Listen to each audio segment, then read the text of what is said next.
नमस्कार। कभी सोचा है कि किसी भी मंजिल की उस आसान ढलान तक पहुंचने से पहले कोशिशों की एक मुश्किल चढ़ाई चढ़ना आखिर जरूरी क्यों होता है? चलिए, आज इसी सोच को थोड़ा और गहराई से समझते हैं। क्या कभी ऐसा महसूस हुआ है कि हम कहीं फंस गए हैं, एकदम बेबस, असहाय?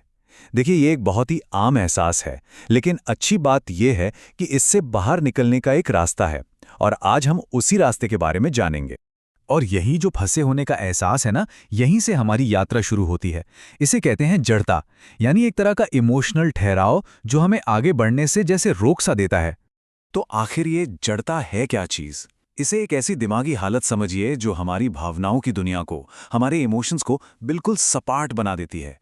ये हमें बहुत लाचार महसूस कराती है और धीरे धीरे हमारी सारी अच्छी फीलिंग्स को ख़त्म कर देती है। असल में हमारे सोर्स में इसे बहुत ही सटीक तरीके से समझाया गया है। कहा गया है कि जड़ता हमारे भावनात्मक परिदृश्य को समतल कर देती है, हमें बेबस और अटका हुआ महसूस कराती है और हमारी अच्छी भावनाओं को खत्म कर देती है। इसको समझने का एक और आसान तरीका भी है। मान लीजिए, ये जिंदगी की सड़क पर एक स्पीड ब्रेकर जैसा है, जो हमारी रफ्तार को धीमा कर देता है और हमें एक झटका देता है। तो चलिए, अब इस रुके हुए एहसास से बाहर निकलते हैं और अपनी मंजिल की तरफ देखते हैं, मतलब सफलता की उस ढलान का सपना जहां सब कुछ एकदम आसान लगता है। जरा सोचकर देखिए, एक लंबी ढलान पर साइकिल से नीचे उतर रहे हैं। सब कुछ एकदम मक्खन जैसा चल रहा है। हेलमेट लगा है, हवा बालों से खेल रही है और सब कुछ पहले से कहीं बेहतर महसूस हो रहा है। यही तो है आगे बढ़ने का, तरक्की का असली एहसास। लेकिन एक मिनट, उस पहाड़ी से नीचे उतरने के मजे का अनुभव करने के लिए सबसे पहले क्या होना चाहिए? और बस यहीं पर हमारी आज की पूरी बातचीत का निचोड़ आता है। कोशिशों की वो मुश्किल ऊबड़-खाबड़ चढ़ाई जो सफलता से ठीक पहले आती ही आती है। यहां इस पूरे सफर के दो हिस्से साफ साफ दिखते हैं। एक तरफ है चढ़ाई, एक मुश्किल ऊबड़-खाबड़ रास्ता जिसके लिए बहुत ज्यादा एनर्जी चाहिए, और दूसरी तरफ है ढलान, एकदम आसान और मजेदार सफर। लेकिन उस आसान ढलान तक पहुंचने के लिए पहले ऊपर तो चढ़ना ही पड़ेगा ना।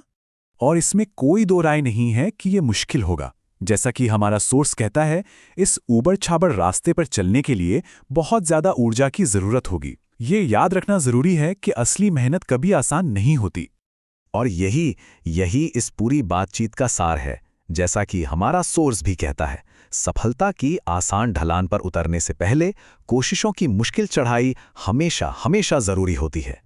और जब वो मुश्किल चढ़ाई पूरी हो जाती है ना, तब मिलता है उस मेहनत का फल। ये वो वक्त है जब कड़ी मेहनत के बाद एक सुकून मिलता है, एक शांति मिलती है। एक बार वो मुश्किल हिस्सा पार हो गया तो फिर इनाम मिलना तो तय है। वो जो ढलान का आसान सफर है, वो उस चढ़ाई का सीधा सीधा नतीजा है। और वो जो कामयाबी का एहसास होता है ना, वो 100% असली होता है, एकदम प्योर और दमदार। ये वो एहसास है जो सिर्फ और सिर्फ एक कड़े संघर्ष के बाद ही मिल सकता है। तो ठीक है, अब इस पूरी कहानी को, इस मिसाल को अपनी जिंदगी से जोड़कर देखते हैं। आखिर इस सफर का असली मतलब है क्या? तो देखिए, इस पूरे रास्ते को हम कुछ आसान स्टेप्स में समझ सकते हैं। पहला कदम ये मानना कि हाँ, हम कहीं अटके हुए महसूस कर रहे हैं। दूसरा कदम उस मंजिल के बारे में सोचना जहां हम पहुंचना चाहते हैं। तीसरा कदम इस बात को दिल से स्वीकार करना कि वहां तक पहुंचने के लिए एक मुश्किल चढ़ाई जरूरी है। चौथा कदम उस मुश्किल रास्ते पर अपनी पूरी जान, पूरी एनर्जी लगा देना। और आखिरी कदम उस मेहनत के बाद मिलने वाली ढलान की आज़ादी को महसूस करना। और अब एक सवाल जो शायद हम सबको सोचना चाहिए, हमारी जिंदगी में अगली चढ़ाई कौन सी है? वो कौन सा संघर्ष है जिसे पार करने के बाद सफलता की वो शानदार ढलान हमारा इंतजार कर रही है?